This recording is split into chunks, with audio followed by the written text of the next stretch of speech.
Puji Tuhan, Shalom. Selamat malam Bapak Ibu Saudara yang terkasih di dalam Tuhan Yesus Kristus. Hari ini saya mengajak Bapak Ibu Saudara untuk masuk di dalam hadirat Tuhan, untuk bersekutu bersama-sama menaikkan pujian dan penyembahan kita kepada Tuhan. Sebelumnya kita akan sama-sama berdoa. Selamat malam Bapa di sorga. Sungguh Tuhan, kami bersyukur kepadamu. Engkau begitu baik di dalam kehidupan kami. Engkau Allah yang selalu mengasihi kami, dan kami pun mengasihi Tuhan lebih dari segalanya. Tuhan Yesus, waktu dan tempat yang memisahkan kami, tetapi kami percaya Tuhan, Engkau Allah yang maha hadir, Allah yang hadir di tempat ini dan Allah yang hadir di rumah kami masing-masing. Saat kami bersekutu dengan hadirat Tuhan, kami percaya Tuhan, hadirat-Mu mengalir di dalam kehidupan kami semua. Engkau menjamah setiap pribadi lepas pribadi, Engkau menjamah setiap keluarga yang mengikuti doa malam pada malam hari ini. Kami menyerahkan semuanya ke dalam tangan-Mu. Biarlah kasih kemurahan Tuhan dan penyertaan Roh Kudus hadir di tengah-tengah kami semua. Di dalam nama Yesus kami bersyukur kepada-Mu dan mengucap syukur atas segalanya. Haleluya. Amin. Bapak Ibu Saudara yang dikasihi Tuhan, Tuhan adalah penolong di dalam setiap kehidupan kita. Dia Allah yang selalu menjaga. Sehelai rambut pun di dalam kehidupan kita saat kita jatuh, Tuhan tahu.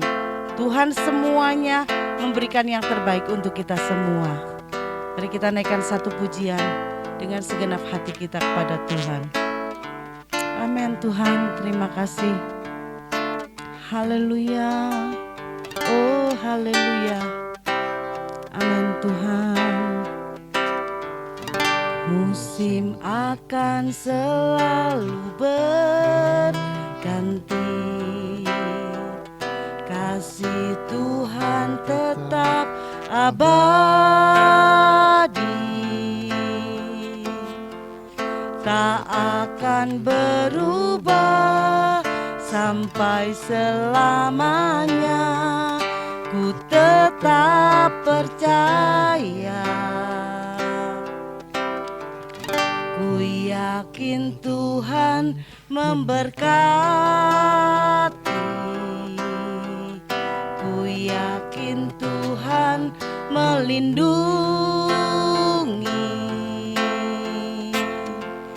Burung di udara Tuhan pelihara, karena kasih-Nya. Tuhan selalu menolongku, selalu menjagaku. Sehelai di rambutku tak akan terjatuh tanpa seizin-Mu. Amin. Tuhan selalu menolongku, selalu menjagaku. Dia mengenyangkanku dan peliharaku seumur hidupku. Musim akan selalu berganti, kasih Tuhan tetap abadi, tak akan berubah sampai selamanya. Ku tetap percaya, ku yakin Tuhan memberkati, ku yakin Tuhan melindungi. Burung di udara Tuhan pelihara, karena kasih-Nya.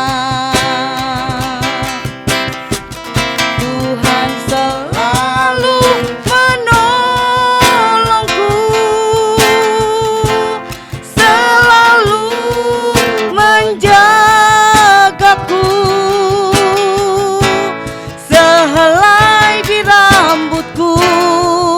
tak akan terjatuh tanpa seizinmu. Tuhan selalu menolongku, selalu menjagaku. Dia mengenyangkanku dan peliharaku seumur hidupku. Tuhan selalu menolongku, Dia selalu menjaga, selalu menjagaku. Sehelai di rambutku tak akan terjatuh tanpa seizinmu. Tuhan selalu menolongku, selalu menjagaku. Dia mengenyangkanku dan peliharaku seumur hidupku. Tuhan selalu, Tuhan selalu menolongku, selalu menjagaku. Sehelai di rambutku tak akan terjatuh tanpa seizinmu. Tuhan selalu menolongku, selalu menjagaku.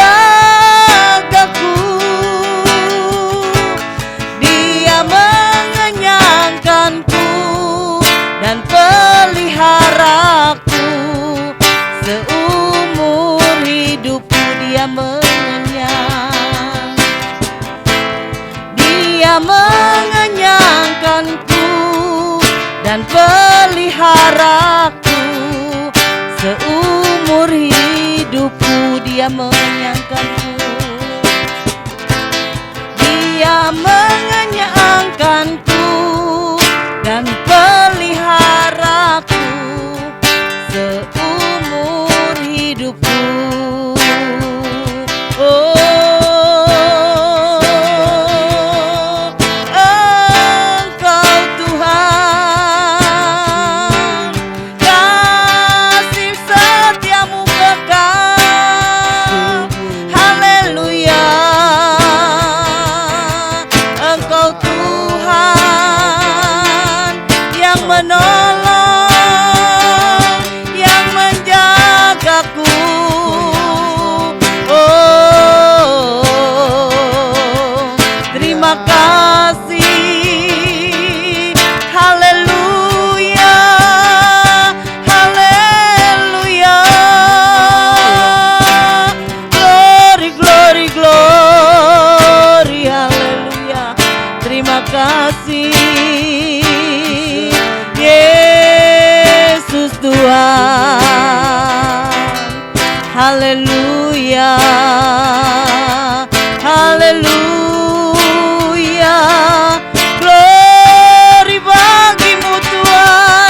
Kami bersyukur, kami bersyukur. Terima kasih Tuhan buat pemeliharaanmu di dalam setiap kehidupan kami semua. Kami boleh merasakan kebaikan-Mu Tuhan. Kami merasakannya. Syukur, terima kasih. Haleluya, haleluya, haleluya. Oh, haleluya. Terima kasih Tuhan. Terima kasih Yesus. Haleluya.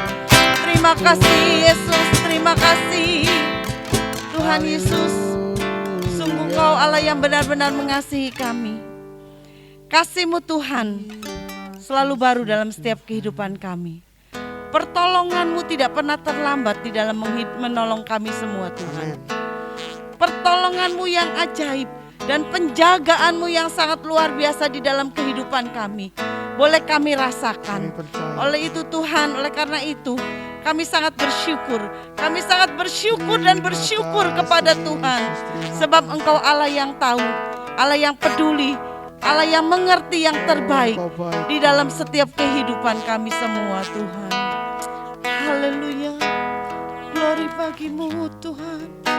Yesus Tuhan. Yesus ajaib. Glory bagi-Mu Tuhan. Syukur, haleluya. Glory-Mu, haleluya. Haleluya.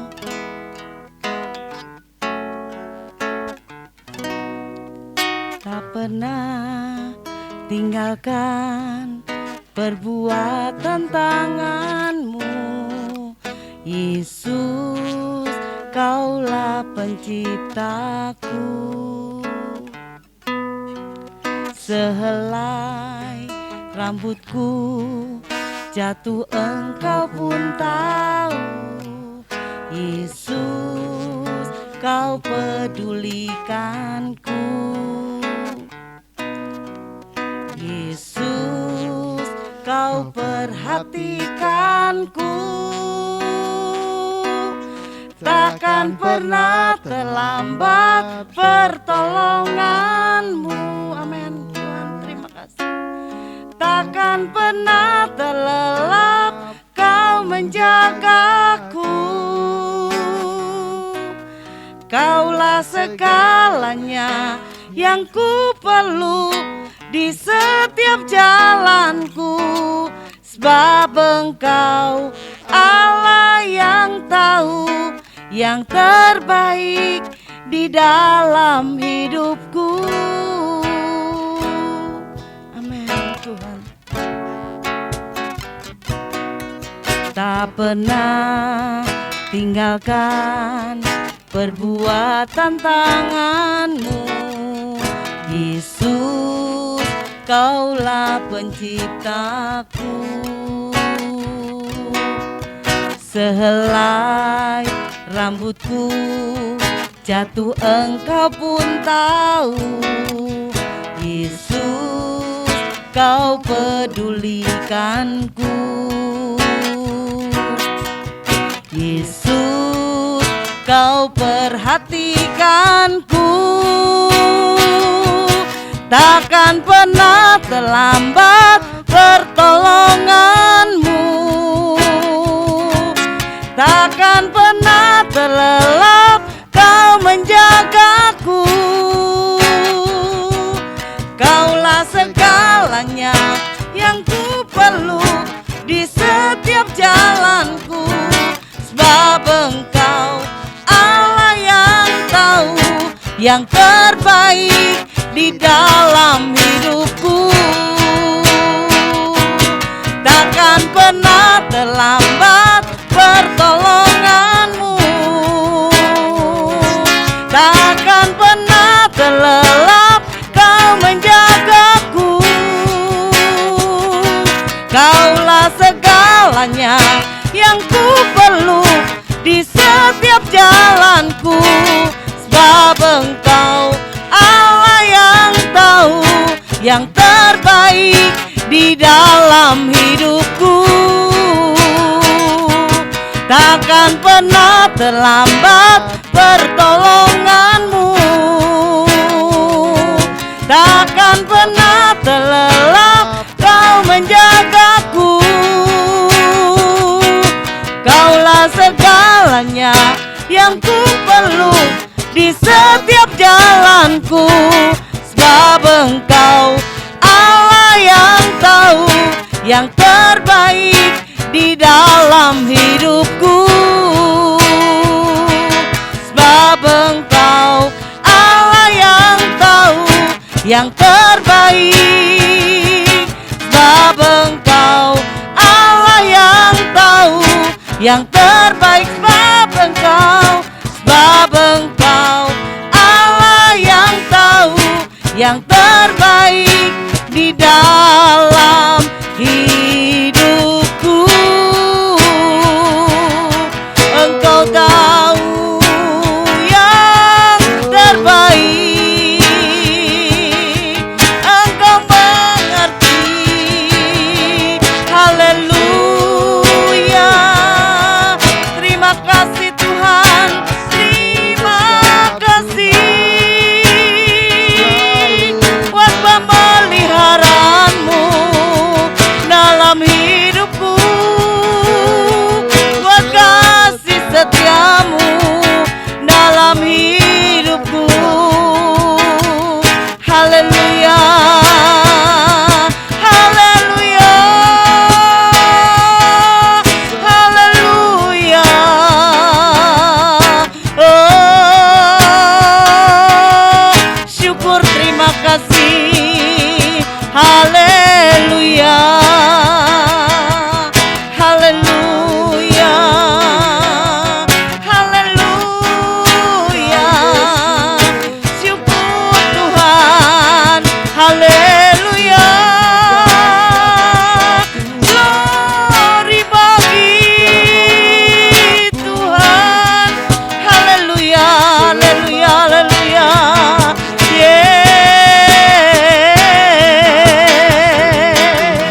Glory, Yesus Tuhan. Engkau tahu yang terbaik untuk kami, Engkau tahu yang terbaik. Haleluya. Terima kasih Tuhan buat pertolongan-Mu. Terima kasih Tuhan untuk pemeliharaanmu dalam kehidupan kami. Karena kami tahu Tuhan, bersama-Mu Tuhan, kami dapat melalui segalanya. Apapun yang terjadi di dalam dunia ini Tuhan, hanya kami memiliki Engkau. Dan kami percaya dan sangat percaya bahwa Engkau tidak pernah terlambat di dalam setiap menolong kami. Bersama-Mu Tuhan, kami dapat lalui semuanya dengan baik. Terima kasih Tuhan. Haleluya. Terima kasih buat kehadiran-Mu. Terima kasih buat pertolongan-Mu dalam setiap hidup kami. Engkau ada bersamaku di setiap musim hidupku. Tak pernah Kau biarkan ku sendiri.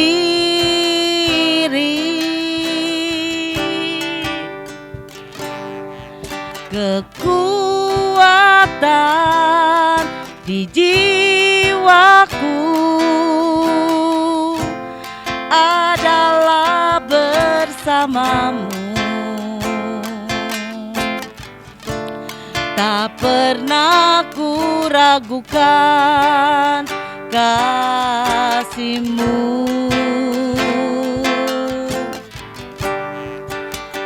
Bersama-Mu Bapa, amin. Ku lewati semua perkenanan-Mu yang teguhkan hatiku.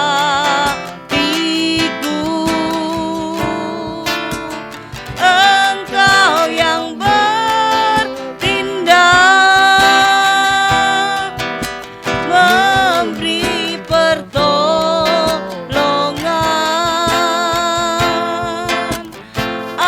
Anugerah-Mu besar melimpah bagiku.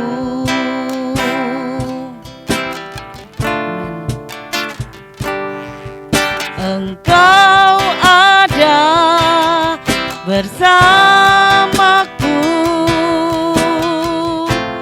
di setiap musim hidupku. Tak pernah Kau biarkan ku sendiri.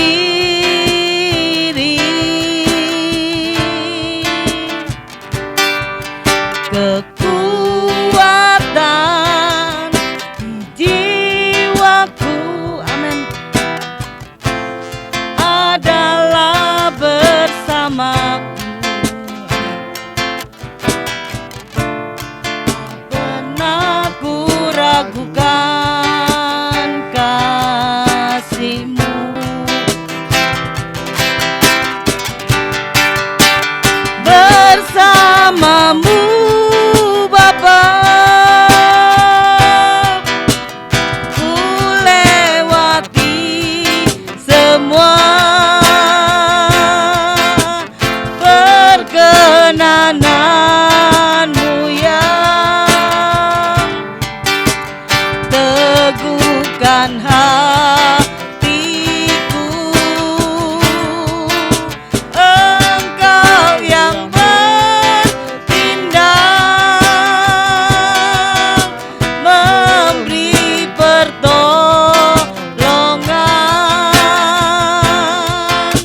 Anugerahmu besar melimpah bagiku.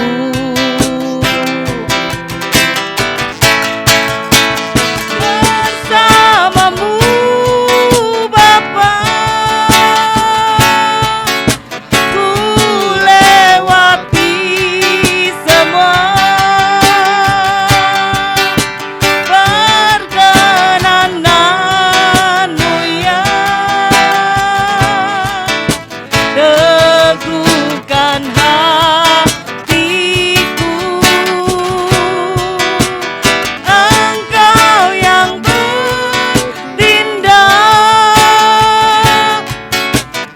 memberi pertolongan. Amin. Anugerahmu besar melimpah bagiku.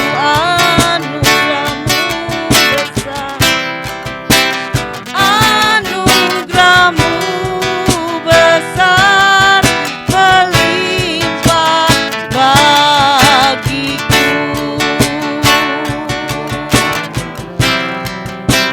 Anugerahmu besar melimpah bagiku.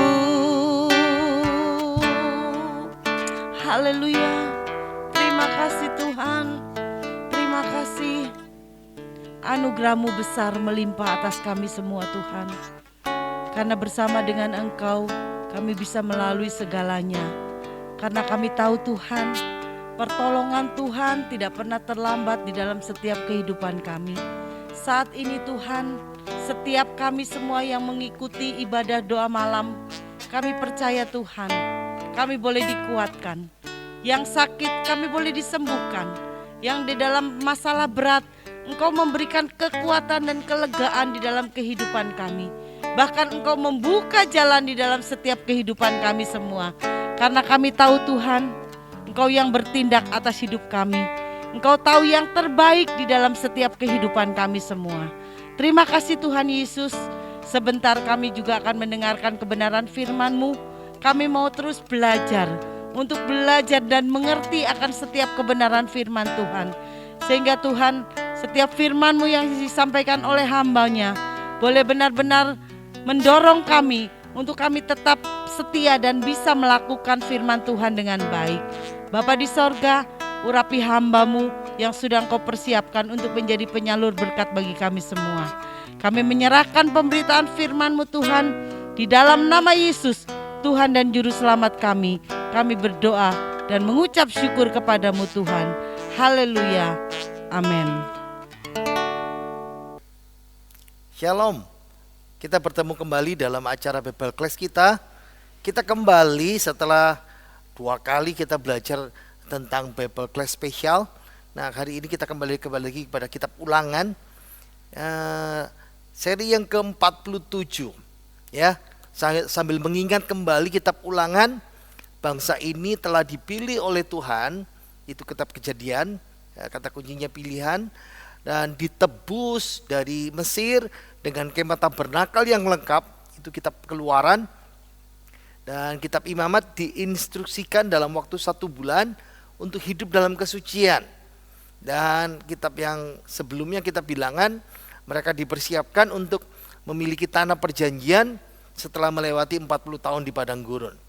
Ya, jadi Musa akan meninggal dan Tuhan berkata, Musa, kamu tidak akan masuk tanah perjanjian. Dan itu sebabnya kitab Ulangan ini mencatat tentang kata-kata terakhir Musa dalam tahun-tahun strategis karena mereka mau masuk tanah perjanjian. Jadi pendengarnya, pembaca aslinya itu adalah generasi baru orang Israel Yahudi yang sekarang ada di Moab, mau menyeberang, dan mereka mendengar Musa menyampaikan 4 khotbahnya itu. Nah, kata kunci kitab Ulangan ini adalah renewal, pembaharuan. Pembaharuan apa? Perjanjian Musa, perjanjian Sinai yang sudah dibuat 40 tahun yang lalu, dan kebanyakan generasi baru ini belum mendengar perjanjian itu. Nah, kita lihat ya ayat kuncinya, kitab Ulangan pasal 6 ayat yang 4 sampai ayat yang kelima. Dengarlah hai orang Israel, Tuhan itu Allah kita. Tuhan itu Esa, kasihilah Tuhan Allahmu dengan segenap hatimu dan dengan segenap jiwamu dan dengan segenap kekuatanmu. Ya, Ulangan adalah pembaharuan perjanjian Musa. Nah, walk through the Bible mengatakan ini duet, run on me. Hukum yang pertama 40 tahun yang lalu, hukum kedua ini sekarang yang disampaikan Musa, pengulangan. Kita sudah sampai Ulangan pasal 12 bagian yang terakhir. Berarti minggu depan kita lihat Ulangan pasal 13. Nah, kita masih di dalam hukum upacara-upacara. Pasal 12 sampai pasal 16 ya. Oke. Hukum upacara apa? Pasal 12 secara khusus membahas tentang hukum tempat suci tunggal. Jadi mereka ditegaskan berulang-ulang dalam satu pasal 12 ini. Ya, kita melihat dalam bagian yang pertama kita belajar perintah untuk menghancurkan tempat ibadah Kanaan karena di sana banyak berhala, dan instruksi tentang tempat dan kapan mereka beribadah. Dan minggu ini secara khusus kita melihat pasal 12 Ulangan ayat 15 sampai 28 tentang bagaimana yang dipersembahkan di dalam ibadah itu, di tempat suci tunggal itu. Ayo kita baca ayatnya ya. Ulangan 12 ayat yang ke-15. Tetapi engkau boleh menyembelih dan memakan daging sesuka hatimu, sesuai dengan berkat Tuhan Allahmu yang diberikannya kepadamu di segala tempatmu. Orang najis maupun orang tahir boleh memakannya, seperti juga daging kijang atau daging rusa. Hanya darahnya janganlah kau makan, tetapi harus kau curahkan ke bumi seperti air. Nah, hukum tempat suci tunggal, hanya satu tempat beribadah. Instruksi bagaimana yang dipersembahkan dalam ibadah. Nah, ayat 15 sampai 16 ini idenya seperti ini ya. Karena disebut ada rusa, kijang yang tadi itu ya. Itu berarti hewan buruan. Hewan buruan berarti hewan yang halal untuk dimakan, yang boleh untuk dimakan. Tapi juga ada hewan yang dapat diterima dalam persembahan. Apa itu? Lembu sapi, kambing domba, ya. Tapi hewan buruan maupun daging yang boleh diterima dalam persembahan yang ditunjukkan Tuhan, nanti kalau dimakan secara pribadi, dikonsumsi secara pribadi, penyembelihannya tidak usah dibawa ke tempat suci tunggal. Nah, kita tidak bisa memahami ini kalau kita tidak melihat sejarahnya. Nah, sejarahnya itu dalam hubungan dalam kitab Imamat pasal 17. Ingat ya, ini Ulangan pasal 12. Sebelum Ulangan ada kitab Bilangan. Sebelum Bilangan ada kitab Imamat. Nah, Imamat 17 itu membahas tentang aturan pemotongan hewan seperti ini. Dua aturan, aturan konsumsi pribadi dan aturan untuk persembahan kepada Tuhan. Aturannya adalah apa? Semua korban, termasuk semua hewan yang akan disembelih, wajib dibawa ke kemah pertemuan, ke kemah tabernakel. Tidak boleh di tempat mereka sendiri, nggak boleh di luar. Kalau mau bicara tentang persembahan ya, iya, lihat ya, iya ini orang ini, umat Israel. Ia harus membawa apa? Hewan korban atau hewan yang nanti dimakan secara pribadi, dibawa ke pintu perkemahan. Ini kemah Tuhan. Supaya Tuhan berkenan sama orang yang menyembelih korban ini. Nah, balik lagi ya. Kenapa Tuhan kasih dalam kitab Imamat ini perintah ini? Hewan yang disembelih untuk dimakan sendiri atau hewan yang dipersembahkan untuk Tuhan harus dibawa ke kemah Tuhan, ke kemah pertemuan, tempat suci tunggal. Tuhan punya dua alasan. Yang pertama, karena larangan itu dirancang Tuhan untuk mencegah orang Israel beribadah sebagai penyembah berhala. Ingat ya, saya tadi itu ya, ingat catatan Imamat tadi itu ya. Kita lihat ya, Imamat 17 secara khusus ayat yang keempat. Tetapi tidak membawanya ke pintu kemah pertemuan, kemah tabernakel, tempat suci tunggal tadi itu, untuk dipersembahkan sebagai persembahan kepada Tuhan di depan kemah suci Tuhan. Hal itu haruslah diperhitungkan kepada orang itu sebagai hutang darah, karena ia telah menumpahkan darah dan orang itu harus dilenyapkan dari tengah-tengah bangsa. Jadi ayat ini, bayangkan ya, saya ambil dari bibleplace.com, gambaran tentang bagaimana hewan disembelih. Ingat, dalam Imamat 17 ini Tuhan mengharuskan umat, kalau kamu potong hewan yang benar dan baik, kalau untuk tujuan konsumsi dimakan sendiri, atau menyembelih hewan untuk dipersembahkan kepada Tuhan, harus dilakukan di tabernakel, tempat yang tadi itu. Mungkin saudara bingung, serius nih? Masa sih dalam Imamat 17 motong hewan yang benar dan yang baik? Oke lah, untuk kalau misalnya itu untuk persembahan Tuhan, ya harus dipersembahkan di tabernakel. Tapi kalau untuk dipotong, dimakan sendiri, masa harus dibawa ke rumah Tuhan? Itu yang membingungkan banyak orang kan. Oke, dua hal ini yang dilakukan dalam Imamat 17, petunjuk Tuhan. Supaya menyenangkan hati Tuhan, Tuhan kasih petunjuk yang jelas, yang spesifik. Jelas ya, ingat, orang Israel, mereka sedang dalam perjalanan di gurun. Dan sebelumnya mereka keluar di Mesir. Dan mereka 400 tahun tinggal di Mesir. Dan Mesir itu pemuja berhala, banyak puluhan berhala di sana. Dan orang Israel sudah 400 tahun hidup dengan mereka, penyembah berhala, cara hidupnya, cara potong korbannya, cara makannya, semuanya sama. Nah, makanya dalam banyak bagian dalam kitab Pentatuk, 5 kitab Musa ya, ditulis perintah dan petunjuk supaya mereka diperbaiki, diluruskan kembali kepada pemujaan, kemurnian pemujaan ilahi yang benar, supaya cara menyembah Tuhannya nggak salah di hadapan Tuhan. Jadi Tuhan perintahkan, saya ulas lagi dikit, hewan kalau dipotong dan dimakan sendiri loh, atau dikorbankan harus dibunuh di pintu kemah suci. Nah, kalau perintah ini seperti ayat 4 tadi itu, Imamat 17 ayat 4 dikatakan, kalau tidak dilakukan, misalnya saya potong korban itu jelas untuk Tuhan di tabernakel, di tempat suci tunggal. Tapi kalau saya potong untuk saya makan sendiri, kalau saya tidak melakukannya di pintu kemah, saya dianggap hutang darah sama Tuhan. Karena saya mencurahkan darah dengan bersalah di hadapan Tuhan. Sehingga saya harus dilenyapkan dari tengah-tengah bangsanya. Nah, kata dilenyapkan dalam kata Ibrani itu berarti dicabut sampai ke akar-akarnya. Dihancurkan atau dimusnahkan.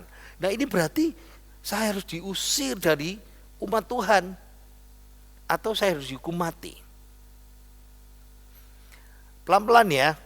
Seperti saya bilang tadi ya, ingat, ini perjalanan mereka dari kitab Keluaran, Imamat, Bilangan, Ulangan.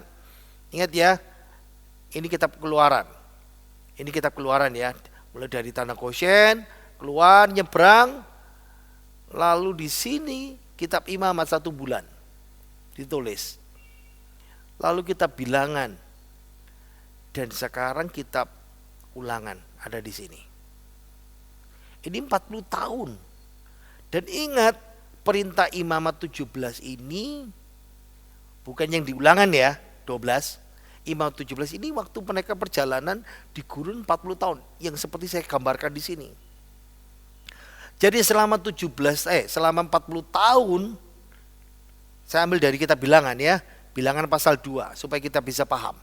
40 tahun aturan hidup mereka, aturan tinggal mereka, aturan perkemahan 12 suku itu harus mengelilingi tabernakel. Ini tempat suci tunggal. Saya keluarkan kursor saya ya, sebelum keluar ini ya.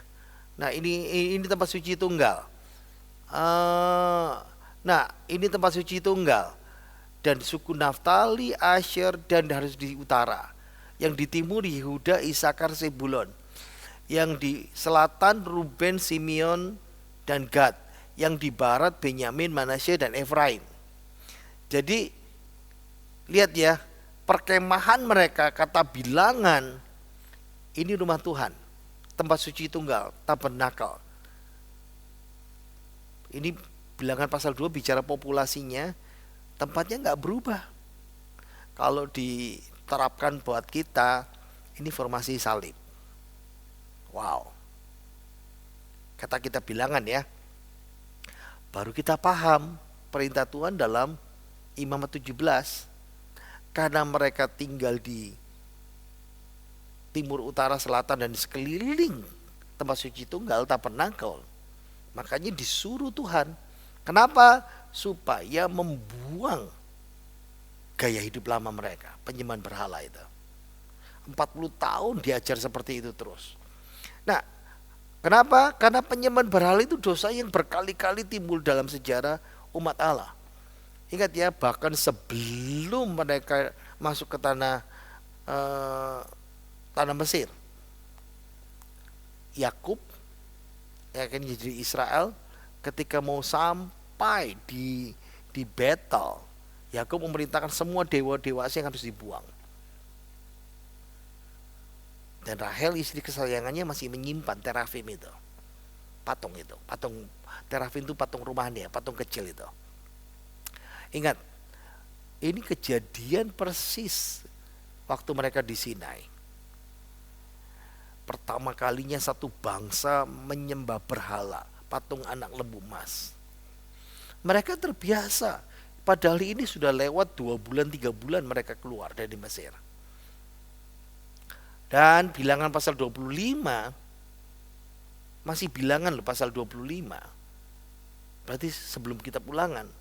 Mereka terbiasa, mereka juga terjatuh lagi dalam dosa persinahan dengan wanita Moab dan juga penyembahan kepada Baal Peor, berhala mereka. Itu sudah tahun, saya membayangkan itu tahun ke 30 lebih seperti itu. Mungkin sekitar tahun ya antara tahun 40-an, 20 tahun ke 10 sampai 40 seperti itu ya. Nah, pikirkan, sepanjang sejarah sejak setelah mereka masuk tanah perjanjian, zaman hakim-hakim mereka masih juga. Ingat ya, kitab hakim-hakim itu lingkaran, punya lingkaran. Lihat ya, mereka jatuh dalam penyembahan berhala, lalu diserahkan Tuhan kepada musuh-musuhnya. Lalu mereka berteriak, berdoa, minta ampun sama Tuhan. Lalu Tuhan bangkitkan hakim. Hidup aman sentosa, hakim mati, jatuh lagi dalam penyembahan berhala. Spiralnya begini, down spiral sampai habis. Dan ditutup dengan mereka melakukan apapun yang mereka pandang benar. Di masa depan, raja pertama Saul juga meminta petunjuk kepada dukun Endor. Ini penyembahan berhala. Di masa depan, masa terakhir pemerintahan Raja Salomo, dia juga membuka peluang penyembahan berhala. Lihat ya, dia punya istri banyak. Pada waktu Salomo tua, istri-istrinya yang banyak itu 1000 itu mencondongkan hatinya kepada Allah-Allah lain, sehingga dia tidak sepenuh hati berpaut kepada Tuhan Allahnya seperti Daud. muda masih kuat. Kalau sudah tua kalah imannya. Jadi kita paham ya, para wanita-wanita itu 1.000 wanita dan kekayaan yang membuat Salomo meninggalkan Tuhan. Dan ini tempat penyembahan berhala itu di Bukit Sion itu. Sementara ini di Bukit Bait Allah, ini Bait Allah, tempat suci tunggal. Sesudah itu zaman raja-raja sama. Nama Hinom, lembah Hinom ini seperti ini. Saya ketika pergi ke Israel, saya tanya mana Hinom, lalu ditunjukkan tempat ini. Sama persis, hampir sama.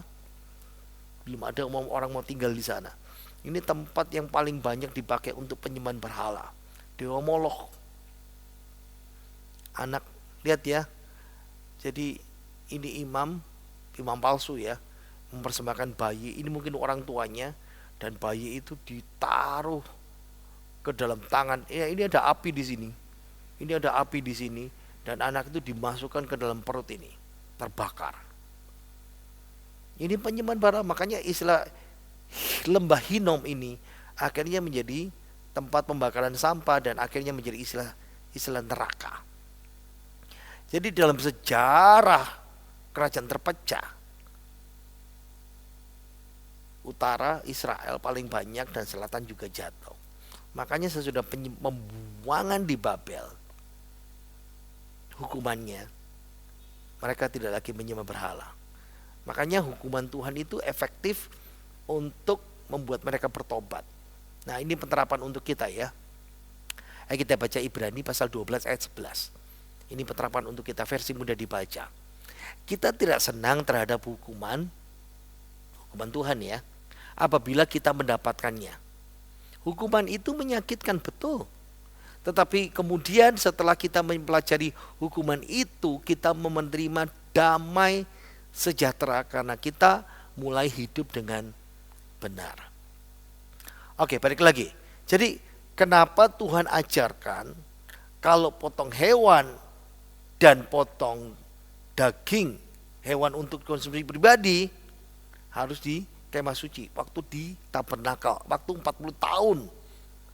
Karena melarang mereka, mencegah mereka, dirancangkan supaya mereka tidak jatuh bangun dalam penyembahan berhala. Alasan yang kedua, mencegah para penyembah itu makan darah.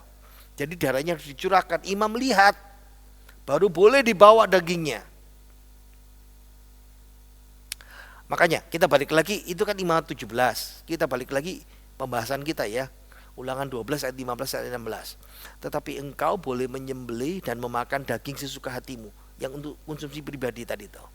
Sesuai dengan berkat Tuhan, Tuhan kasih berkat kita, Allahmu, yang diberikannya kepadamu di segala tempatmu ketika nanti di tanah perjanjian.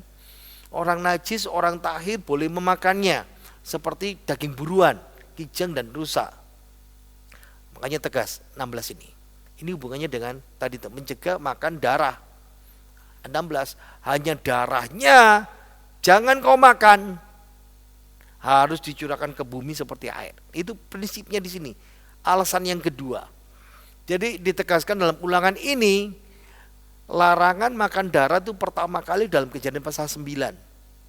Ini waktu Nuh setelah air bah, manusia untuk pertama kali diboleh segala yang bergerak boleh menjadi makananmu. Berarti mulai boleh makan daging. Karena waktu di Eden dulu, Adam dan Hawa hanya boleh makan buah dan biji-bijian. Nah, tujuan ayat ini, ingat ya, larangan makan darah sesudah Nuh ditegaskan supaya tidak boleh makan mentah-mentah dan tidak boleh makan hidup-hidup, kanibal. Itu masalahnya. Ya, tidak boleh makan darah, jelas sekali itu. Alasannya tegas ya. Ulangan 17 ayat 14. Karena darah itulah, karena di dalam darah itulah nyawa segala makhluk. Itu prinsip yang penting Tuhan katakan. Jadi, tapi aturan imamat yang tadi itu, latar belakang tadi itu, mulai ditegaskan dalam ulangan pasal 12 ayat 15. Kenapa? Dulu waktu imamat, potong untuk konsumsi pribadi, dimakan pribadi atau dipersembahkan sama Tuhan, harus dilakukan di dilakukan di kemah suci, di tempat suci tunggal. Tapi sekarang kalau potong Ulangan 12, nanti kalau kamu sudah masuk tanah perjanjian, kalau kamu makan untuk konsumsi pribadi potong hewan, tidak perlu dilakukan di tempat suci tunggal untuk konsumsi pribadi. Kenapa berubah? Kalau nanti di tanah perjanjian, sebagian besar dari mereka mayoritasnya tinggal jauh. Lihat ya peta ini, mereka tersebar. Lihat ya pembagian suku ini, Manasye, Naftali, Sebulon, Isakar, Asher, Manasye, Efraim, Benyamin, Yehuda, Ribon, Simeon. Bayangkan, kalau nanti mau potong hewan harus pergi ke Yerusalem. Bayangkan ya, kalau dari sini mungkin butuh 3 hari dipotong, lalu dibawa pulang, dagingnya sudah busuk gitu. Kalau lihat topografinya ya, mereka tersebar. Bayangkan, harus nyebrang sungai, lembah, Yerusalem di sini. Tidak mungkin. Itu sebabnya kitab Ulangan ini yang kita pelajari hari ini mengajarkan potong hewan untuk konsumsi pribadi bisa kamu lakukan di tempatmu sendiri. Tidak usah di tempat suci tunggal. Ya. Nah, aturan tambahan Ulangan untuk potong hewan persembahan pada Tuhan, hewan yang dipersembahkan kepada Tuhan tidak berubah.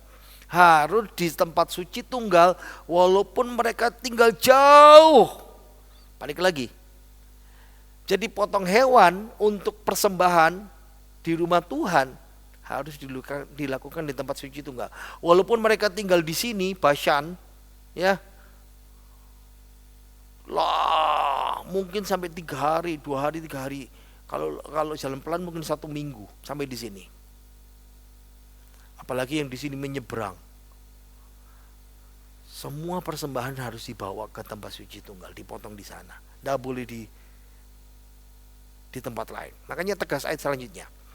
Di dalam tempatmu, di rumahmu yang tersebar ini, tidak boleh kau makan persembahan persepuluhan dari gandummu, dari anggurmu dan minyakmu, atau dari anak-anak sulung lembu sapimu dan kambing dombamu, atau sesuatu yang korban yang kau nasarkan, ataupun dari korban sukarelamu atau korban khususmu. Tetapi di hadapan Tuhan Allahmu, di tempat suci tunggalnya, baru bisa dilakukan. Ya, engkau ini dan anakmu laki-laki, anakmu perempuan, hamu laki, hamu perempuan, orang Lewi harus bersukaria di hadapan Tuhan. Dilakukan di sana. Jangan 19. Hati-hati supaya jangan engkau melalaikan orang Lewi sebab engkau ada di tanahmu. Ini penerapan untuk kita. Kemana kita berikan persembahan kita, bukan kita yang menentukan. Saya mau di sini, saya mau di sini, enggak. Ingat ya, Tuhan yang menentukan. Jangan melanggar aturan Tuhan. Tegas sekali Tuhan bilang itu. Jadi untuk kedua kalinya, seri kemarin yang 46, Musa memperingatkan, apapun yang dipersembahkan harus dilakukan di tempat suci tunggal. Walaupun sekarang ini mereka belum ada. Walaupun tempat itu belum ada, tapi aturannya ditegakkan. Supaya apa? Kemurnian hati kita, persembahan kita, ibadah kita itu dilindungi. Jadi larangannya tegas ya. Jangan mempersembahkan sesuka hatimu. Ini ayat 8 sebelumnya. Pasal 12 ayat 8 apa? Jangan kamu melakukan apapun yang engkau lakukan di sini, di padang gurun. Masing-masing berbuat segala sesuatu yang dipandangnya benar. Jadi sekali lagi ya, Musa bicara tentang ibadah penyembahan sebagai sukacita. Dalam bagian sukacita ini jangan engkau melalaikan orang Lewi. Kenapa? Karena orang Lewi tidak mendapat bagian dalam tanah warisan. Dari gambar peta tadi itu ya, Orang Lewi tidak dapat tanah perjanjian, makanya karena orang Lewi jadi imam. Nah kalau sekarang orang Lewi jadi gembala mereka, jadi pendeta mereka, maka umat harus bawa persembahan ke tempat suci tunggal itu dan memberkati orang Lewi. Pahami itu. Nah, ayat 20 sampai 28 tidak kita baca. Ketika saya baca dan nanti saudara baca, ayat ini berisi pengulangan seperti itu. Sepertinya kalau saudara pikir kok bulat gini ya, pelan. Ingat ya, kita sebagai pembaca modern, 3.400 tahun sekian sesudahnya, waktu kita baca ayat ini, kok bosen nih ya? Kok Musa ceritanya bolak-balik cerita itu lagi? Ingat, ulangan itu disajikan dalam bentuk khotbah. Musa lagi khotbah sama 2 juta orang. Nah ingat ya, kalau orang berkhotbah, saya berkhotbah pun sama, mengulangi supaya penegasan dan proses pembelajaran supaya nempel. Nah, saudara bayangkan khotbah Musa itu kan ditulis dalam kitab Ulangan. Jadi mungkin pendengar saat itu ada yang kena distraction ya, atau ngoceh-ngoceh. Makanya perlu diulang-ulangin. Nah ingat, pendengar sekarang dan kita baca situasinya beda. Dulu 40 tahun di padang gurun, tapi nanti kamu di rumah sendiri. Makanya diulang-ulangi seperti itu prinsipnya. Dulu dekat dengan tabernakel, di sekeliling. Nanti kalau kamu masuk tanah perjanjian, kamu masih jauh dari rumah Tuhan. Rumah Tuhan yang tunggal itu. Tempat suci tunggal itu. Makanya makanya Musa di sini mengulang-ulangi terus untuk mempertahankan maksud asli dari Imamat 17 dan Ulangan pasal 12. Musa mengulangi dan menegaskan semua persembahan kepada Tuhan harus dipersembahkan di tempat suci tunggal. Dan prinsip rohani kekal, Tuhan tetap menuntut kita dalam perjanjian baru sekarang. Kemudian dalam ibadah, kesatuan umat. Jadi instruksi yang diulang-ulangi itu banyak penekanan dalam kitab Ulangan. Kenapa? Karena orang Israel pendengar dan karena kita sekarang cenderung ceroboh sama lalai. Oke, selesai pasal 12. Apa penerapannya untuk kita? Saya mau bercerita seperti ini ya. Ada sekelompok pemuda, mereka lagi liburan ke resort ski yang di tempat salju itu ya, untuk belajar main ski.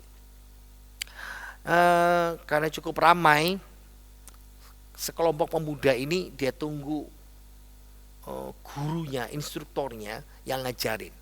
Mereka katakan, tunggu 1/4 jam lagi selesai. Dan lihat itu, guru itu lagi mengajari salah seorang. Jadi mereka lihat gurunya lagi main ski, turun, dan di belakang ada orang. Dan sekelompok pemuda ini kagum, karena satu guru di depan dan satu orang di belakang itu jaraknya dekat sekali loh. Dekat sekali.